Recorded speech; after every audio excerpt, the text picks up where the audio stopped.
کو بتائیں گے کہ نائب وزیر اعظم اور وزیر خارجہ اسحاق ڈار نے یہ باور کرایا ہے کہ مکہ مشترکہ دفاعی معاہدہ مکمل طور پر دفاعی نوعیت کا ہے۔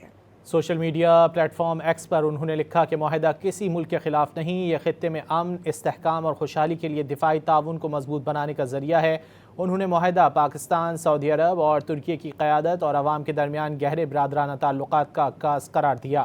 واضح کیا کہ مکہ معاہدہ کئی برس سے جاری باہمی مشاورت، رابطوں اور مذاکرات کا نتیجہ ہے۔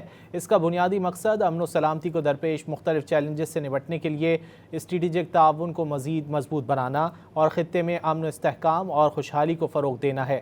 نائب وزیر اعظم نے واضح کیا کہ مکہ معاہدہ تینوں ممالک کے درمیان پہلے سے موجود کسی دو طرفہ یا کثیر الجہتی معاہدے کو منسوخ یا متاثر نہیں کرتا۔ اسی طرح تینوں ممالک کے دیگر ممالک یا عالمی و علاقائی تنظیموں کے ساتھ موجود معاہدے بھی اس معاہدے سے متاثر نہیں ہوں گے۔ نائب وزیر اعظم کا کہنا تھا کہ معاہدہ خطے کے دیگر ممالک کے لیے بھی کھلا ہے، بشرطے کہ وہ اس کے بنیادی اصولوں پر عمل کرنے اور اپنے اختلافات کو باہمی احترام، تعاون اور پرامن ذرائع سے حل کرنے کے لیے تیار ہوں۔